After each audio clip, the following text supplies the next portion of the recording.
Bonjour à tous, bienvenue dans cette nouvelle vidéo. Donc aujourd'hui, je vous retrouve pour vous présenter tous les livres qui sont entrés dans ma bibliothèque cet été, donc au courant du mois de juillet, au courant du mois d'août.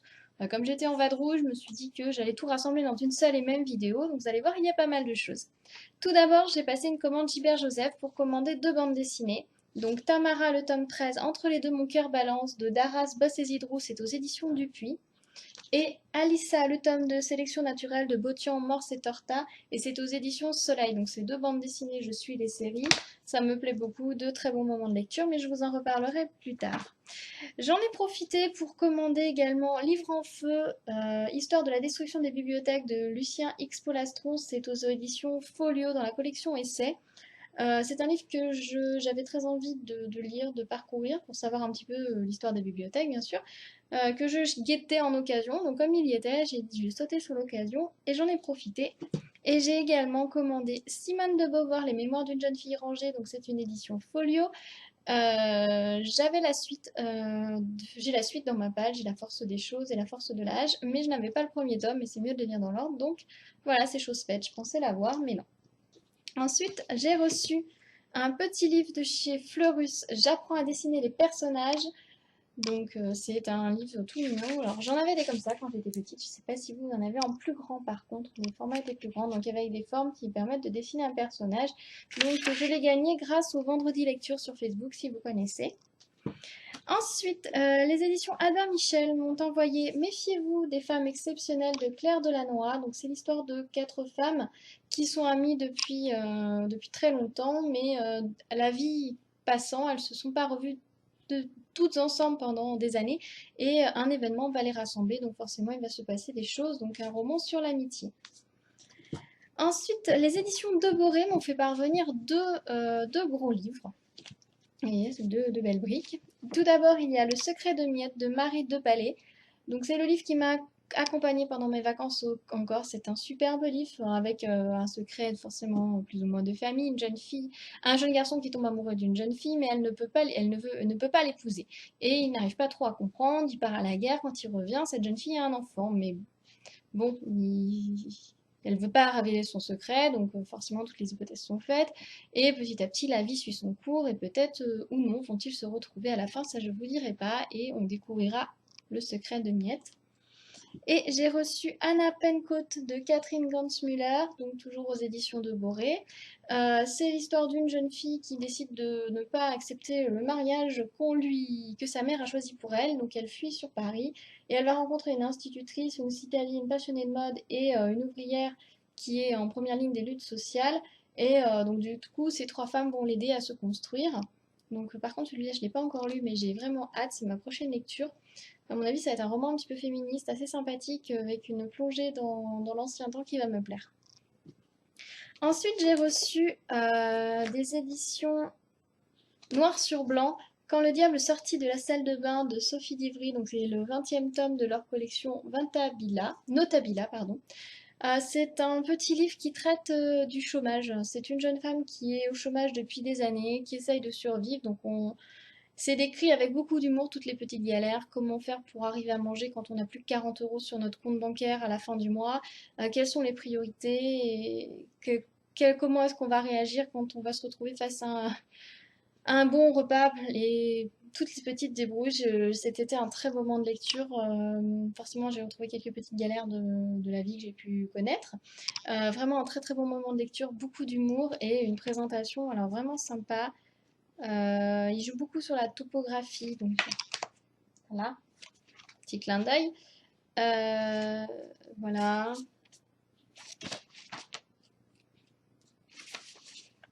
Voilà, donc il y a plein de petites choses. Son démon intérieur se manifeste, d'où la première mise en page que je vous ai montrée. Sa mère, elle discute son meilleur ami. Enfin, voilà, elle se parle à elle-même. Les personnages interfèrent dans sa vie en vrai également. Et c'est vraiment un super livre que je vous recommande. Les éditions Mercure de France m'ont envoyé La femme qui ne savait pas garder les hommes de Vénus Kurigata. C'est un tout petit livre, un superbe petit livre qui parle du deuil. En fait, Cette femme ne sait pas garder les hommes tout simplement parce qu'il meurt. Donc les deux compagnons qui ont partagé sa vie sont décédés.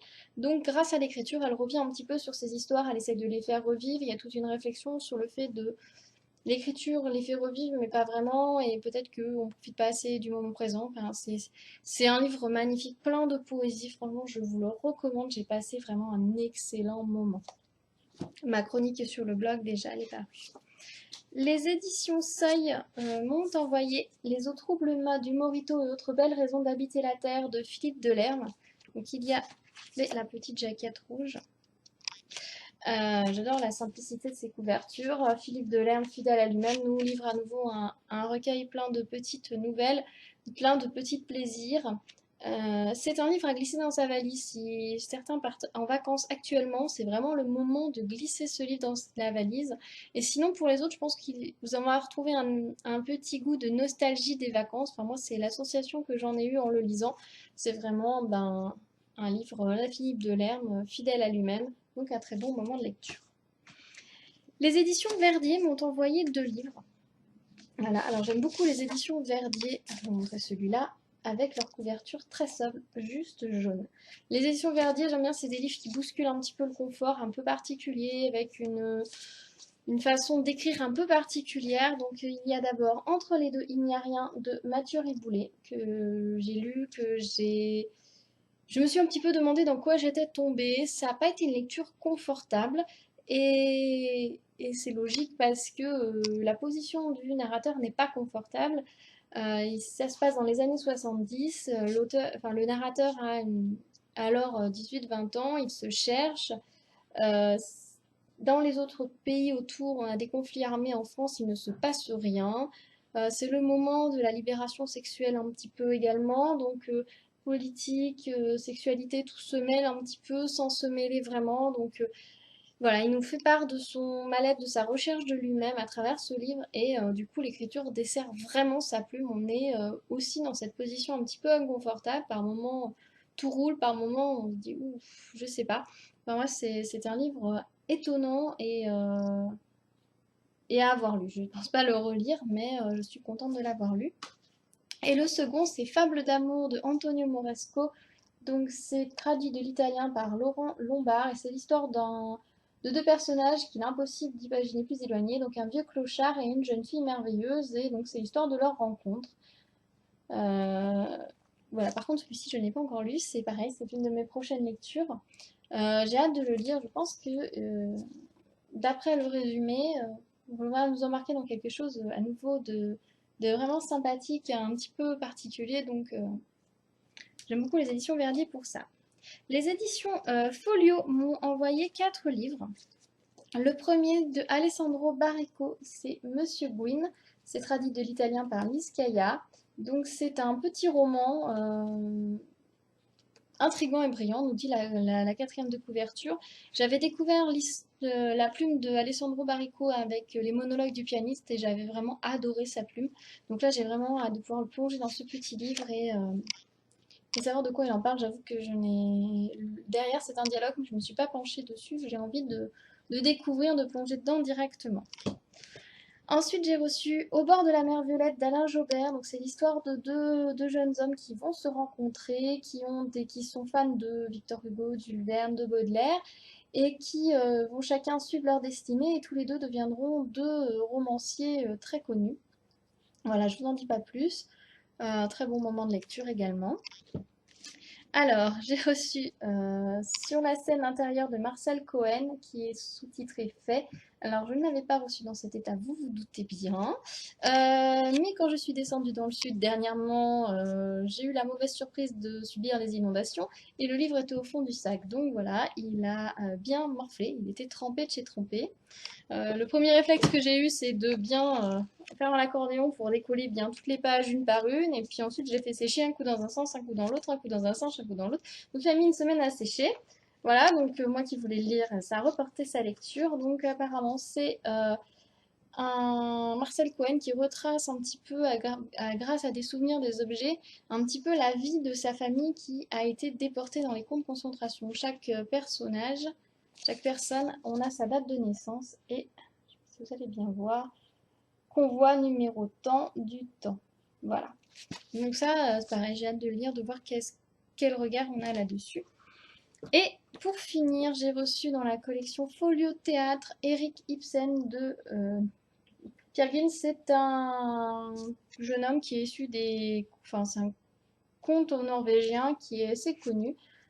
Krieg en avait fait une pièce de musique que j'aime beaucoup, donc j'ai hâte de lire cette pièce de théâtre. Je ne l'ai pas encore fait, je me la réserve pour une soirée un petit peu spéciale, un peu cocooning, où je pourrais peut-être éventuellement réécouter la pièce musicale, me plonger avec un chocolat chaud, un thé, et me plonger dans cette pièce de théâtre que je souhaite vraiment pouvoir lire d'une seule traite. C'est quand même plus agréable pour les pièces de théâtre, voire la lire à voix haute. Donc là, prochainement, j'ai une super soirée de lecture qui se projette.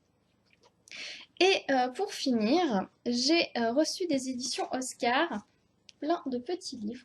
Alors ils m'avaient proposé leur catalogue et j'avais retenu 6 livres, ils m'en ont envoyé 7. Le premier que j'ai reçu, c'est Trouve-moi de Christophe Léon et qui est sous-titré Il y avait le bruit, les gens et elle lisait. C'est une très belle petite histoire d'amour d'un jeune garçon qui part en vacances avec ses parents et ses voisins.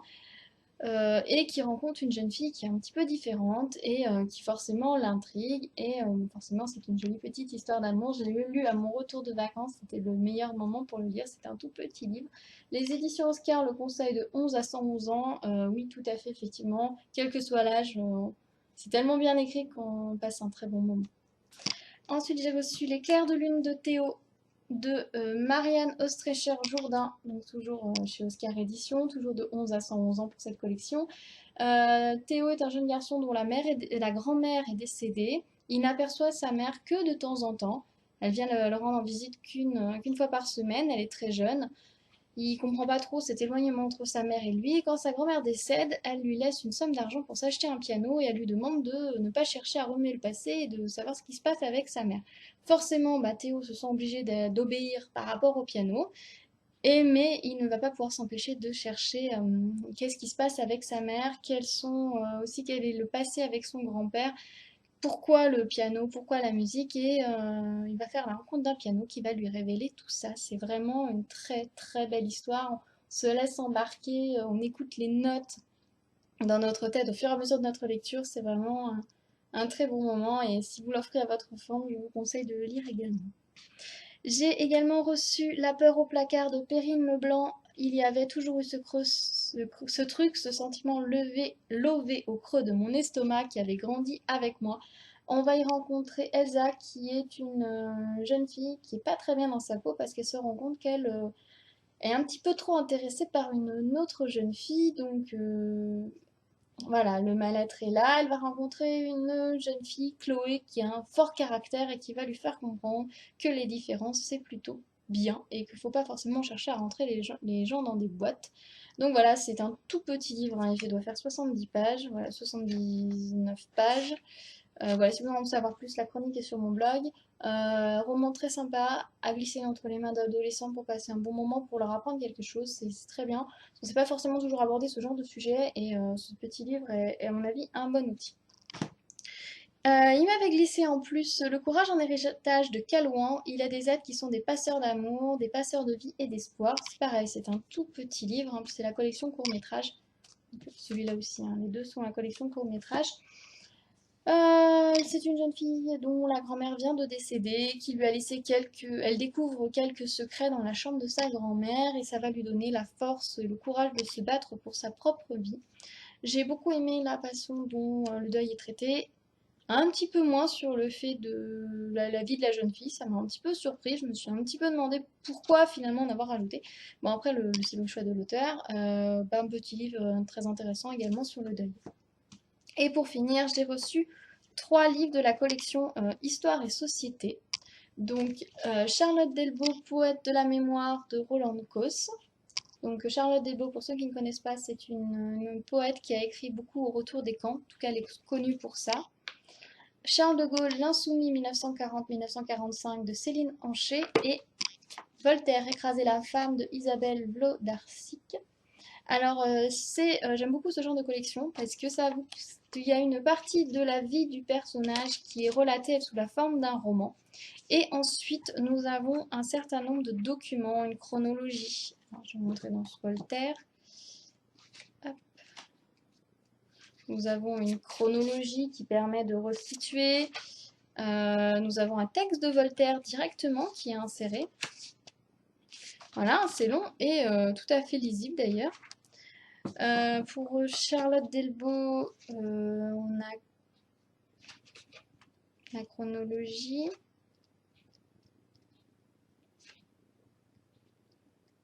Un peu plus sur sa vie. Et pour Charles de Gaulle, on a même des illustrations. Voilà. Donc, ce genre de livre est vraiment sympa parce que ça permet de passer un moment de lecture amusant, agréable et d'apprendre quelque chose. Donc, voilà. Je sais que Nathan également fait ce genre de collection. Donc, quand on me les a proposés, j'ai sauté sur l'occasion. Donc, j'ai lu Voltaire. Il me reste Charles de Gaulle et Charlotte Delbo que j'ai hâte de lire. Pareil, je me réserve une petite soirée pour pouvoir les lire d'un seul trait. C'est ce que j'ai fait pour Voltaire et c'est comme ça que je l'ai mieux apprécié. Voilà, donc ce sont tous les livres qui sont rentrés physiquement dans ma bibliothèque. Donc j'ai également reçu quelques livres numériques, mais comme c'est pas facile de vous les présenter sur la caméra, je pense que je ferai directement un article sur le blog. Alors la plupart des chroniques de ces livres sont déjà écrites, certaines sont déjà publiées, les autres vont arriver là au cours des prochains jours, vu que c'est la rentrée. Donc sur le blog également. Voilà, donc dites-moi si vous avez lu certains de ces livres, si certains vous tentent, si ce que vous en avez pensé, éventuellement également ce que vous avez reçu cet été. Et je vous dis à très bientôt sur la chaîne. Bye bye!